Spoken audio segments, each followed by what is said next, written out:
اس وقت دنیا میں دو فتنے بہت عظیم ہیں اور بدقسمتی سے دونوں کو بڑا فروغ حاصل ہو رہا ہے، اور دونوں کا تعلق حضور صلی اللہ علیہ وسلم کی شخصیت سے۔ ایک ہے ختم نبوت کی مہر توڑنے والا فتنہ، نئی نبوت کا دعویٰ۔ یہ ہمارے اس دور میں کچھ عرصے پہلے ایران میں ایک شخص بہاء اللہ اٹھا،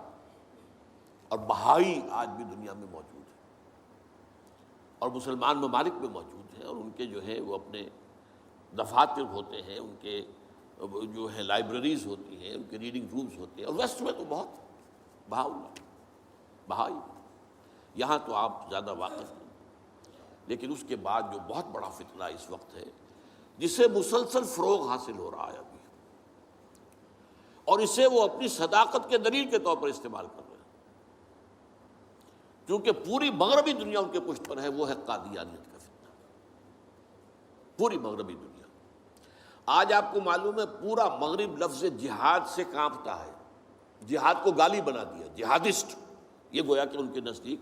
کسی کو کنڈیم کرنا ہو تو جہادسٹ ہے یہ۔ تو یہ جہاد، اس جہاد یعنی قتال کی نفی کی تھی غلام احمد قادیانی نے، اسی لیے انگریزوں کا چہیتا بنا تھا، اس لیے کہ ظاہر بات ہے کہ ہندوستان میں انگریز آ تو گیا تھا، لیکن اس نے یہ نوٹ کر لیا تھا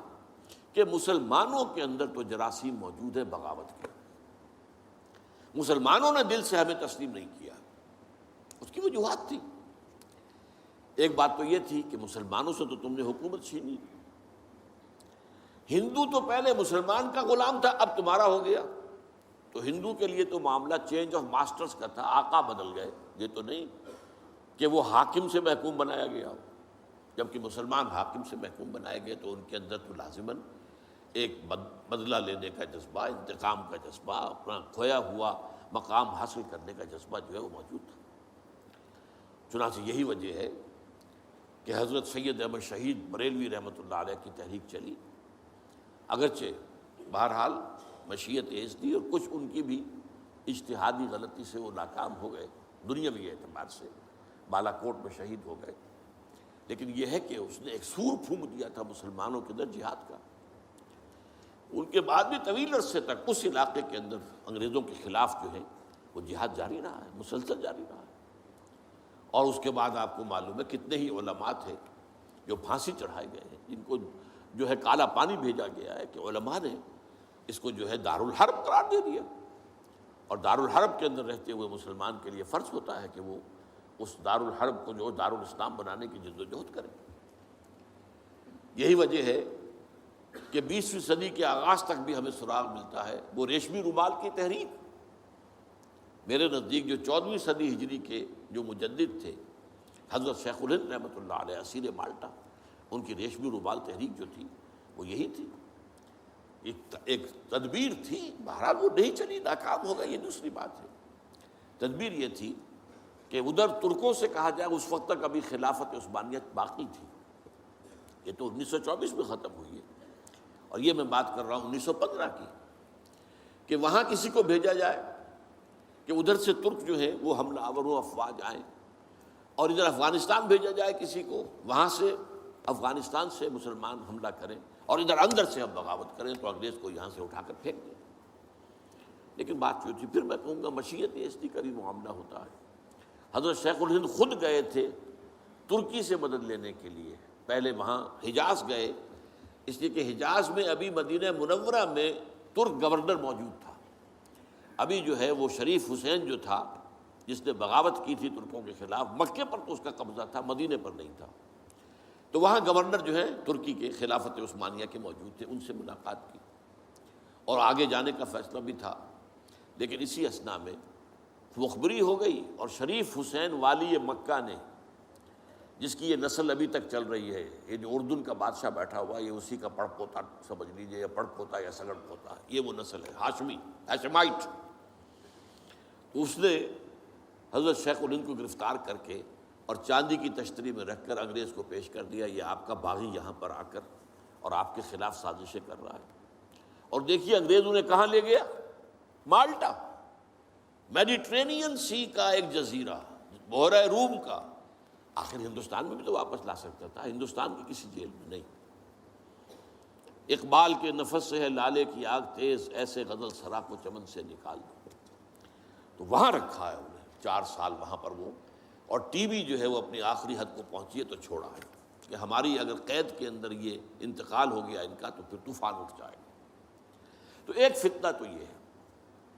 جو ختم نبوت کا، چونکہ اس قتال کے خلاف فتویٰ دیا تھا،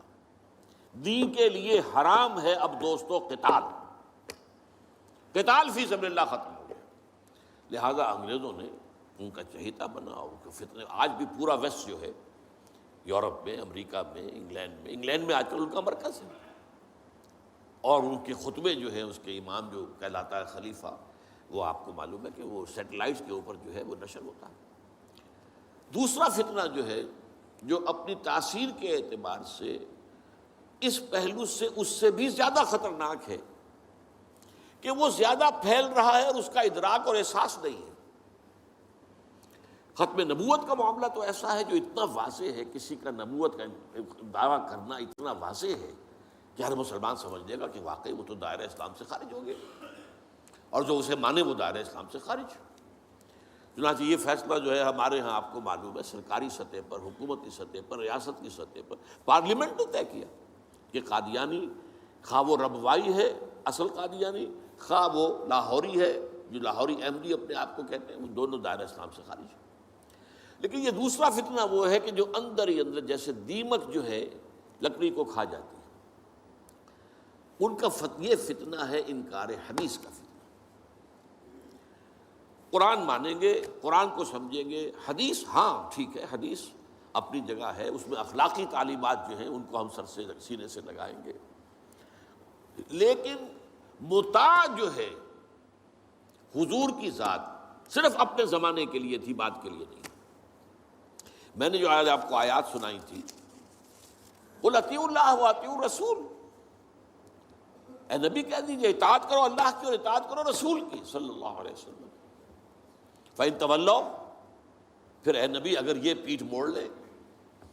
فَإِنَّمَا عَلَيْهِ مَا حُمِّلَ وَعَلَيْكُمْ مَا حُمِّلْتُمْ، تو ان سے کہہ دیجئے، انہیں یہ بات بتا دیجئے کہ جو ذمہ داری ہم نے ڈالی اپنے رسول پر وہ اسی کے مسئول ہوں گے، جو ذمہ داری تم پر پڑی ہے اس کے مسئول تم ہوگے۔ وَإِن تُطِيعُوهُ تَهْتَدُوا، اور اگر تم ان کی اطاعت کرو گے تبھی تم ہدایت پر ہوگے۔ دوسرا سورۃ تغابن کی آیت میں نے آپ کو سنائی تھی، وَأَطِيعُوا اللَّهَ وَأَطِيعُوا الرَّسُولَ فَإِن تَوَلَّيْتُمْ فَإِنَّمَا عَلَىٰ رَسُولِنَا الْبَلَاغُ الْمُبِينُ، اطاعت کرو اللہ کی، اطاعت کرو رسول کی صلی اللہ علیہ وسلم۔ پھر اگر تم نے پیٹھ موڑ لی تو جان لو کہ ہمارے رسول پر تو صرف پہنچا دینے کی ذمہ داری تھی، آگے تم مسئول ہو کہ تم تک جو پہنچا دیا گیا تھا پیغام تم نے اسے قبول کیوں نہیں کیا۔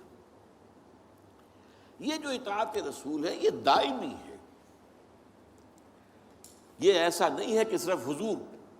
اس کے لیے الفاظ استعمال کر دیتے ہیں۔ وہ مرکز ملت اپنے دور میں اپنے زمانے میں مرکز ملت تھے محمد صلی اللہ علیہ وسلم، لہٰذا امیر جماعت کی حیثیت سے، امیر ملت کی حیثیت سے ان کا حکم مانا جانا ضروری تھا۔ لیکن آئندہ تو جو بھی امیر ہوگا، جو بھی مرکز ملت ہوگا، جو بھی حکومت بنے گی، جو بھی مسلمانوں میں حاکم ہوگا، ان کی اطاعت فرض ہے۔ اور یہ فتنہ اس تیزی سے پھیلا ہے، اس تیزی سے پھیلا ہے، اس لیے کہ شریعت کی بہت سی پابندیاں ان لوگوں نے اسی حوالے سے حدیث کو اٹھا کر پھینک دیا۔ پردہ کوئی شے نہیں ہے، کوئی خاص شے نہیں ہے، پردہ جو ہے یہ تو ایک خاص دور کا کلچر تھا بس۔ اب قرآن مجید کی آیات کی جو ہے وہ غلط تعویلیں کر رہے ہیں، ترجمے غلط کر رہے ہیں۔ اب عام آدمی جو ہے، عام جدید تعلیم یافتہ آدمی جو ہے، اسے کہاں عربی کا پتہ ہے، وہ اسے کہاں پتہ چلتا ہے کہ یہ جو آیت کا ترجمہ کیا جا رہا ہے یہ غلط کیا جا رہا ہے، ٹیڑھا کیا جا رہا ہے۔ یہی آیات کے ترجمے میں تحریف قادیانیوں نے کی ہے۔ ان کا ایک عام مبلغ اور ان کے زیر اثر کوئی شخص آئے آپ سے بات کرے، آپ ہکا بکا رہ جائیں گے، وہ آیتوں پر آیتیں پیش کرے گا، لیکن ترجمے اس کے غلط کر رہے ہیں۔